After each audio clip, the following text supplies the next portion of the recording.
Ibu bapak, saudari dan saudara yang terkasih di dalam Tuhan Yesus Kristus, kembali kita berjumpa dalam Renungan Mingguan hari Jumat tanggal 30 Mei 2025.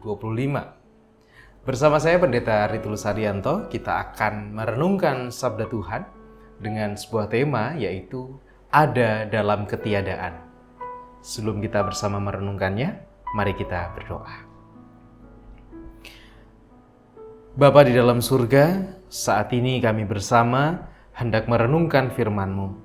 Tolonglah kami, berkatilah kami, curahkanlah Roh-Mu yang kudus atas kami, sehingga kami boleh dimampukan untuk memahami, mengerti, dan kami pun mau untuk mewujudkan dan melakukannya di dalam kehidupan kami.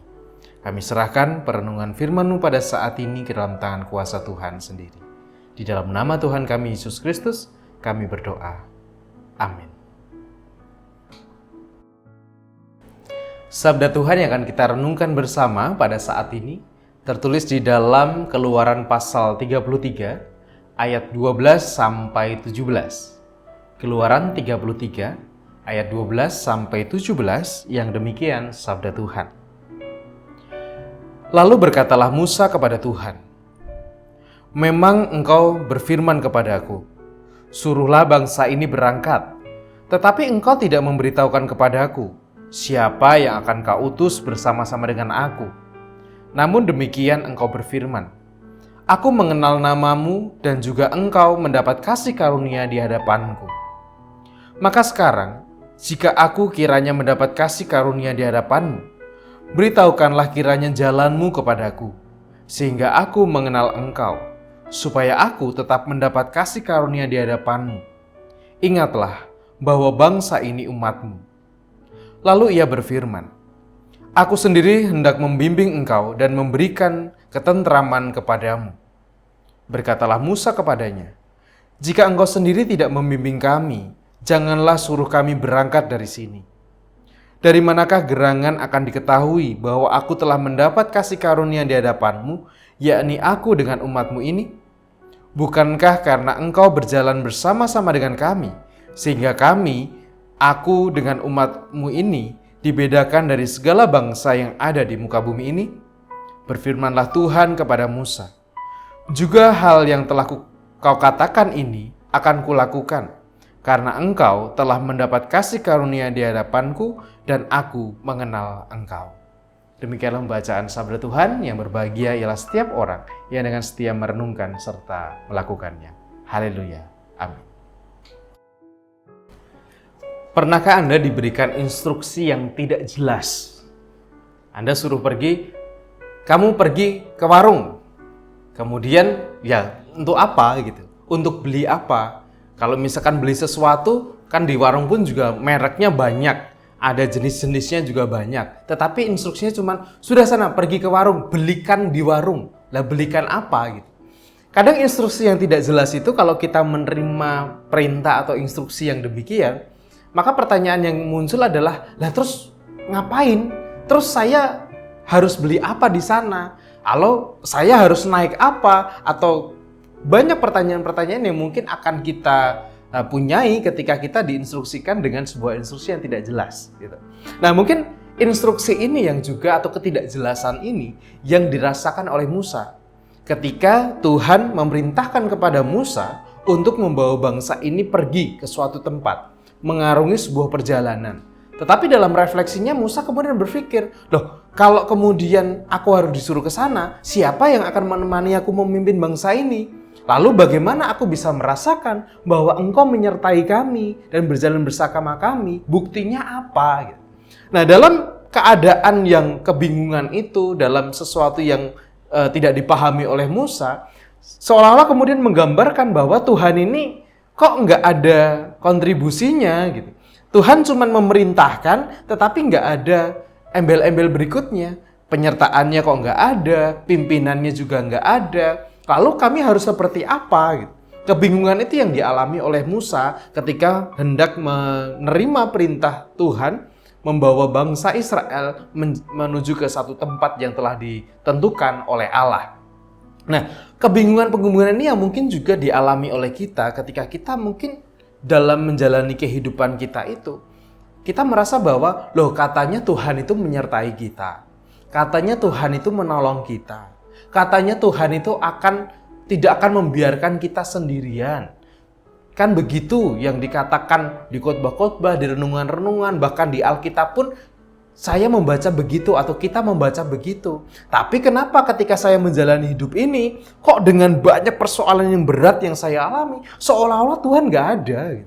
Tuhan cuma menyuruh saya, udah jalan aja, aku akan menyertai engkau. Lah bukti penyertaannya apa? Gitu.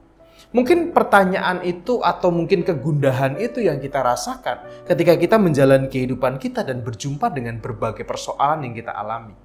Tetapi satu yang menjadi pengharapan bagi kita adalah ketika Allah pun menjawab Musa bahwa aku akan menyertai engkau dan apa yang engkau harapkan itu sebenarnya akan aku lakukan. Ya memang akan aku lakukan dan sudah aku lakukan. Hanya persoalannya adalah Musa nampaknya gagal untuk menangkap penyertaan Tuhan itu. Musa gagal untuk menangkap bahwa Tuhan itu sebenarnya ada loh. Tuhan itu sudah menyertai kita. Dan mungkin kegagalan itu juga yang kita rasakan. Dalam persoalan kita menganggap bahwa Tuhan itu tidak ada. Tuhan tidak punya kontribusi apa-apa. Tuhan menyertai, itu nampaknya cuma formalitas. Buktinya kehidupan saya juga tetap terseok-seok, tetap susah begini. Bahkan saya nggak tahu pintu keluar dari masalah saya itu seperti apa. Mungkin kita dalam ketidaktahuan kita merasa bahwa Tuhan itu absen. Tuhan nggak ada di sana. Tapi janji yang Tuhan berikan, jawaban yang Tuhan berikan kepada Musa, memberikan satu pengharapan kepada kita bahwa sebenarnya ia ada. Walaupun di dalam ketiadaan yang kita rasakan. Kita merasa bahwa Tuhan itu nggak ada, tapi sebenarnya dia ada.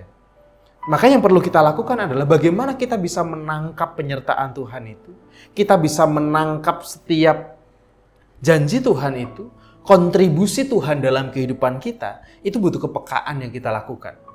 Misalnya saja, ketika kita sakit, kita selalu berharap bahwa kalau Tuhan itu menyertai, berarti saya harus langsung sembuh seketika itu juga.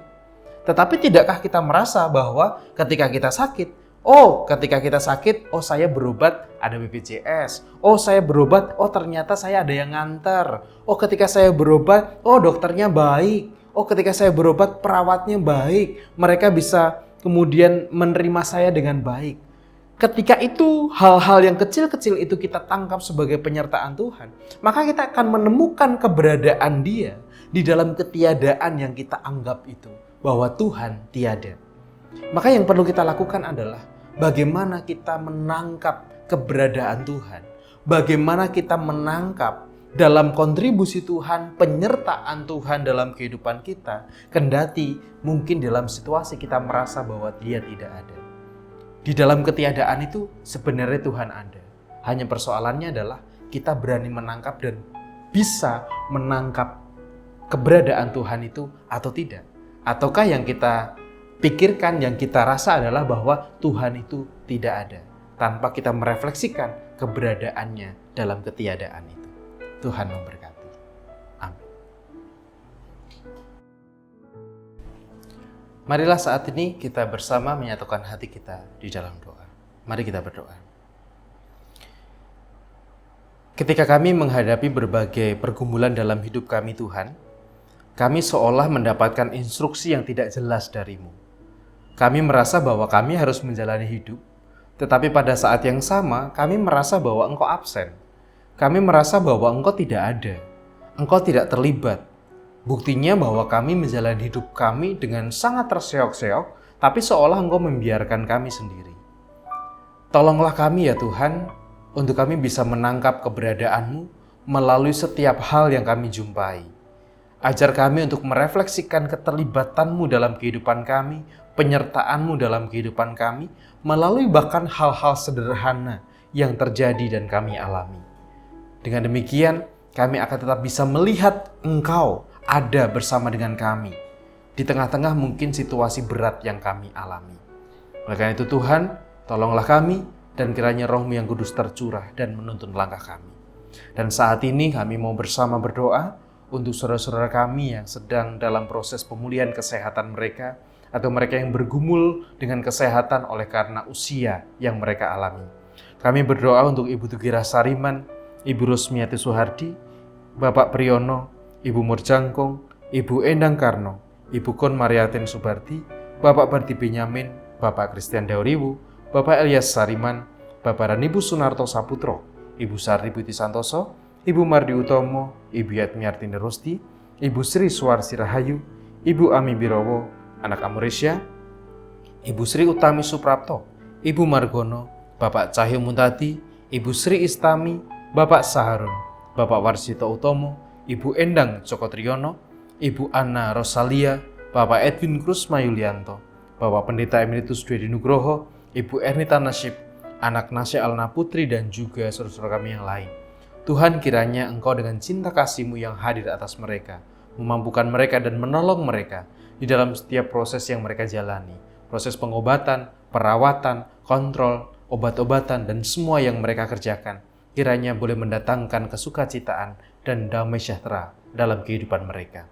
Dan saat ini pun kami juga secara khusus berdoa untuk saudara kami terkasih, keluarga besar Ibu Sri Mastuti, di mana Tuhan telah memanggil suami terkasih, ayah terkasih, Bapak Bambang Yudo Suseno menghadap Bapa di surga. Tuhan, kiranya Engkau hadir atas keluarga dan Engkau yang menolong mereka, memberikan kekuatan, memberikan penghiburan, sehingga jalan yang akan terus mereka jalani senantiasa teriring berkat dan penyertaan dari-Mu. Kami menyerahkannya Tuhan, pergumulan-pergumulan yang kami alami, kiranya Engkau ada, dan kiranya Tuhan senantiasa menolong dan menyadarkan kami akan penyertaan-Mu. Kami serahkan doa kami ini di dalam nama Tuhan kami, Yesus Kristus. Amin.